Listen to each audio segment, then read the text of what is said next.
Shane Richie is right here, and not only was he one of last year's I'm a Celeb campmates, he's also good pals with Adam Woodyatt, are you not, who went in the castle last night. Did you tell him to do it, or did you give him any hint? Are we live now? Yeah. Oh, I thought you were rehearsing. I was watching you rehearse. I know you don't. Are you mad? Yeah, so, anyway, good morning, everybody. How you doing? Yes, I thought you were rehearsing. We don't rehearse. Well, no, I should know that you don't rehearse now. I haven't had the time to watch so it. No, yeah. So I was watching the adverts, and next week we're chatting away about it. So we're live. Yeah. Yeah, we are live.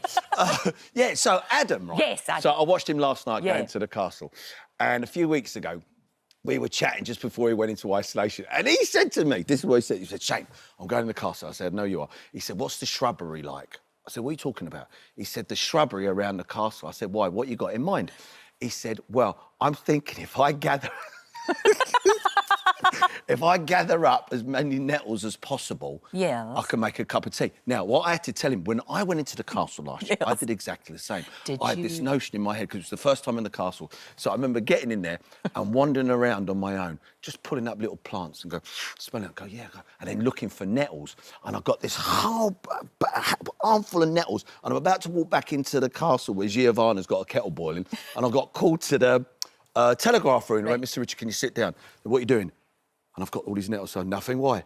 They said, "No, really, what are you doing?" I said, "Well, I'm hoping to make a cup of tea out of nettles." Went, "Put them back." Then why? "They've all been sprayed with insecticide." Oh. So I had to warn. He can't. No, so he knows not to do that. He mustn't. But also, what I try to remind him about, it's like when we had no idea of time in there. Yeah. See, because what you got to remember, like Ant and Dec, we knew that the show finished about 10 o'clock at night. Right. Or 10:15. So when Ant and Dec walked into the castle, we knew it was live. Okay. So in our head, we was about 10 to 10. Okay. So when you get asked to do the trial, and I did quite a few of the trials, as you well know. Yes. And then, you'd go off, do the trial, and the trial would finish about 12:30, 1 o'clock in the morning. Then you'd come back, wait around for about an hour. So about 2:30, the food would arrive. So you wouldn't actually eat till about 3:30, 4 o'clock in the morning. How strange. Mad, isn't it? Yeah. So I said to Adam, "Adam, you're going to constantly feel like you've got jet lag. Yes. So start getting used to going to bed about 3 or 4 o'clock in the morning." Good advice, good advice. Yeah. You also convinced Arlene as well to go in, or you talked to her about it too, yeah? I did, and I'm partially responsible. I was doing, everybody's talking about Jamie, and we was in Birmingham, and every time, if I'm around the country and I know Arlene's choreographing somewhere, because I worked with Arlene when I did Grease back in '93. So I sat down with them, we're sitting in the stalls, and normally when somebody asks me about the castle, it's the general public, so she started asking me about the castle. What was it like? Is it cold? Do you get to eat? What's the sleeping there? And I just went, "Arlene, have you been asked to do it?" And she had this glaze come over her eyes. I don't know if it was like surgery, but no, I'm joking, Arlene. But I said, "Have you been asked to do it?" And she said, "I might have been." And I said, "Well, if you do it, this is what you need to remember." And I kind of gave her some advice. And then a week later, it was announced there she was. Going in. What's the best bit of advice you would give, though, to anybody that's doing it? Oh, just enjoy it. Right. Enjoy it. And sadly, you know, like Richard's now gone. I know, and it's that's going to change the dynamics. It is.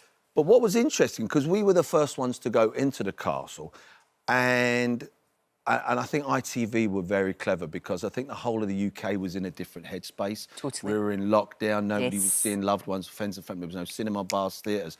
And so having us 10, 12 together, people wanted to see people get on. Totally. And I think we've since changed now and gone back to the Australia mentality, even though it's in the castle. Yeah, I agree with you, actually, because that was a very special one last year. I don't think there'll be anything like that again. No. It was actually really good to... There was camaraderie there, for sure. And there still is. Like, we was all on WhatsApp groups Sunday when they did the first... They're all going to be coming to see you in your panto. Yes, they are. I've gone from they drag to Dick Whittington in 5 days. I know. Yeah. How's it going? Is it good fun? You know, it's the panto we should have done when I came out of the castle last year, Lorraine. Oh, right. Like in New Wimbledon Theatre, Dick Whittington, we open next Saturday. And the thrill of just getting back on stage, because it's one of the very few genres where the whole family can come. Of course. From 4-year-old, there I am, from 4-year-olds to 84-year-olds. So I'm just writing gags at the moment, and we've managed to get, like, Squid Games into panto. Right, good. Yeah, obviously references to I'm a Celebrity, and So we're just writing a lot of gags, and from here I go straight back to rehearsal. But that's the joy of pantomime, isn't it? Something happens that morning, and you can put it in the show that afternoon or that evening. Those that have followed my panto career over the years, no two shows are the same. But that's fantastic, and that's what I love about, you know, and the audience are a big part of the show. Of course. You know, and Michael Harrison, who of course does the panto in the Palladium, he produces my one as well. So it's very special. It's a spectacle to see. And don't you think people are now really beginning to realise, finally, just how good panto is? Because you know how before there used to be just a little bit of a snarky attitude. I was talking about that with Leslie Joseph yesterday, well, but it's different now, I think. Yeah, I mean, I've done it, like, the first one I did was in the 80s with Terry Scott. When I was, for goodness sake, Terry and June. Yeah, do you remember? Of course Right, I do. for those viewers, press your red button now if you don't know who it is. Yeah, that was back in the 80s. I did that, and it's over the years. But, you know, the thing about panto, the hard part is making it look easy. Yes. Once you make it look easy, anyone thinks they can do it. And over the years, I've seen certain people from certain TV shows, Big Brother, go on and do Love Island, do these shows.